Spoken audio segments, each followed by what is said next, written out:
All right, well, I know our first guest is on a wee bit of a time constraint, Simon, so I want to make sure we get to him right away. So with that being said, anybody that's ever worn the red, white, and blue of the New England Revolution is automatically an awesome person, so I'm sure this is going to be a fantastic interview already. So, Wells Thompson, sir, welcome to the program. How do you do, you guys? What's up? Oh, not too much, Wells. We are excited to have you here on the program. Now, as I mentioned, you've had a little bit of MLS experience. You've got an MLS Cup title to your name as well, so I feel like we are very honored to be speaking to such a high title holder. Well, thanks, guys. I appreciate it, and I'm even more honored that because I know that you played Jesus. Man, that's awesome. I know. I feel very unworthy to be in the same studio as him, Wells. It's fantastic. Yeah, I've been trying out for years and they've never given it. Well, you've got the hairstyle for it, though. That's fantastic. Well, Wells, right now, for those that have been following your career and maybe just don't know a little bit, you've shifted around a little bit. So can you kind of give us an update of where you're at right now in your career? Yeah. So actually, where I'm at right now is I have a brace on my leg. And I'm using crutches. I just came off surgery. I had 2 weeks ago. I had hip surgery. So, okay. Yeah, kind of unexpected, a little bit last minute. But I struggled last year with an injury that no one could seem to figure out. We thought it was my back. We thought it was my hip.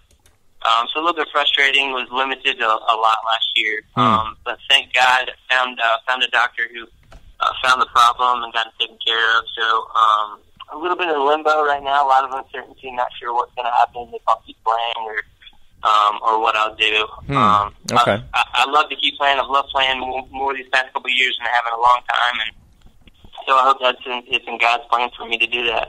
Absolutely, yeah. I mean, as you mentioned, being able to get back out on the field, that was a hard thing for me too. I had a foot surgery my freshman year of college, and it was very difficult to know whether or not I was going to be able to get the chance to get back out and play college soccer, and ended up realizing that because of the severity of the injury that I enjoyed walking and dancing a little bit more with my wife than being able to play soccer. Yeah. As much as I love soccer, and it's gotten me all over the place, but soccer, it's such a short time, in your life, and you want to make sure you've got the rest of your life to do with the people that you want to spend time with as well. Yeah, absolutely, man. I think it's honestly, I told my wife the other day that this might be one of the greatest things that's ever happened to me.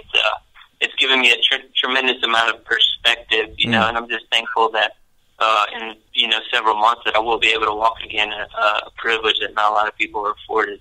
That is true. Yeah, that's absolutely true. Well, Wells, we're speaking with Wells Thompson here on Two Up Front. Yeah, Wells, talking about recovering and everything. Looking back though on your career thus far. You've been with some championship teams, which is pretty awesome. You raised the Open Cup trophy in 2007 with the Revolution. Woo! The old Superliga, which I was a huge fan of, by the way. I love that tournament where MLS versus Liga MX teams. Then, of course, as Baxter mentioned at the top of the show here, that you also raised the MLS Cup with Colorado Rapids. So, wonder if you can give us a little perspective on, being able to raise that many trophies in such a short amount of time. Yeah, I've been blessed, man. I never thought I'd play a day of professional soccer in my life. So just to be drafted and play was awesome. But being drafted to the Revolution, historically such a great team with a lot of great players. Ralston, Twellman, Showery Joseph, Jay Heaps, a lot of those guys. So I was really kind of submerged into a championship environment where guys kind of knew what it took to win. A little bit unfortunate, never won the MLS Cup with them. They did make it to the finals. That same year, we won the U.S. Open Cup. So, yeah, I think coming from a college program like Wake Forest and just a phenomenal job that the coaches did at Wake Forest, they teach they teach you how to excel beyond college soccer. And I think that's why a lot of players from Wake Forest come out and do so well. So I think going into the Revolution, I think I kind of knew what it took because of the coaching of my college coaches. So, yeah, just very fortunate, man. I think it's a dream come true to win any trophy and to have multiple to your name.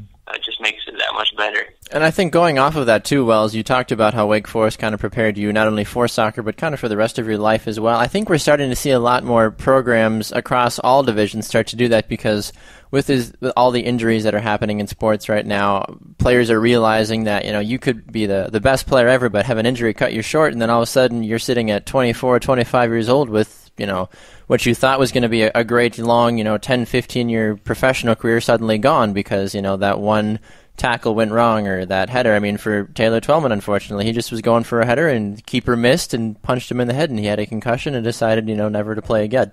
You never know what's going to happen. Yeah, absolutely. I mean, you never know. You never know if your job's going to get taken. You never know if you're going to get hurt. You never know really what's going to happen. And I saw that often when I was in the league and just as a professional player. You see guys have phenomenal careers one year, and then the next year they're gone. Or a couple of years later, you don't see them in the league, and they've retired and moved on because of injury or because of just not finding a job. That's something that I was always aware of. I always knew that my time could come at any moment. Mm-hmm. So I just tried to work as hard as I can and as hard as I could, and thankfully I was given 9 years to date to be a professional soccer player. So.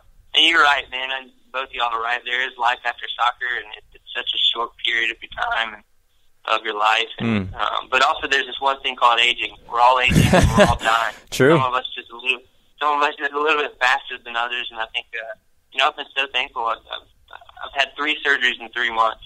Wow. But they've all come at the end of my career. I've never really struggled with injuries throughout my career. And, yeah. Yep. If I could have it one way, I'd have it this way. Well, it's a little bit off the field. I love looking at there's a website out there, folks, called WellsThompsonSoccer.com. Every picture on here, Wells, you've got the biggest smile on your face. Yes. I love reading about players who are giving back to the community.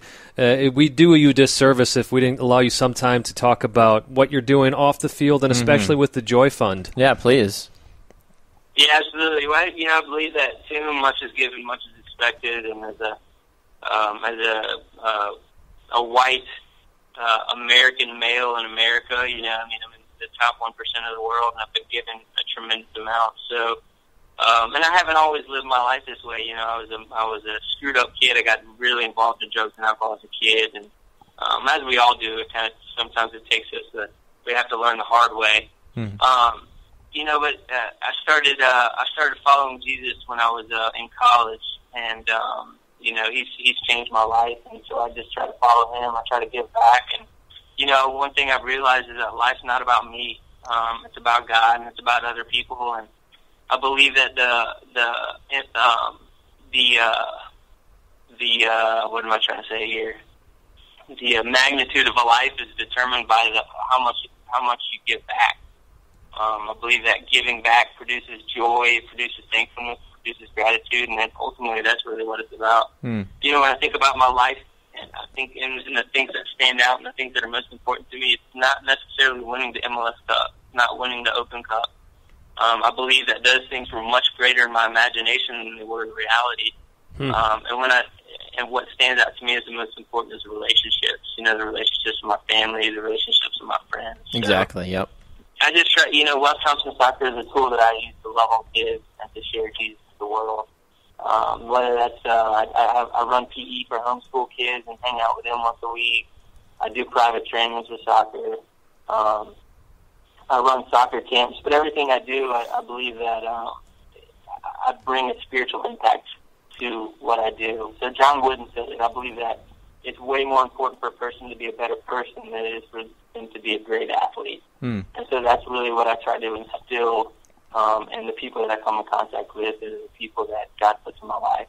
Well, Wells, that's incredibly commendable and respectable too, and I honestly wish that working in the industry, and I'm sure Simon can mention this though too, is the fact that you don't hear a lot of guys, unfortunately, in the professional sports industry, or even just in the professional sports media industry, that are as open and honest about their faith, which is fantastic. Simon and I are both very open about our faith, and we both have been saved and gone through a lot of different trials and tribulations in our life, but we've come out better men because of that, because of having Jesus as our Savior. So the fact that you're using soccer and you're using your faith at the same time too, it's a universal thing that is soccer that everybody knows about, but you're also using hopefully a universal thing that a lot of folks are, even depending on if they're in the small areas, are still fairly familiar with as well, and being able to bring those two things together I think is incredibly commendable. So thank you for doing that.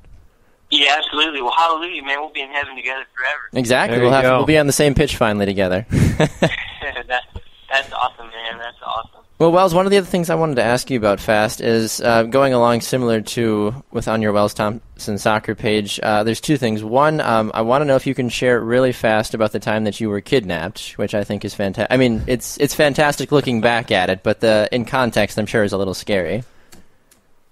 Yeah, totally. No, I was like I said, I was a screwed up kid. I like to call it I was a dumbass and a big one.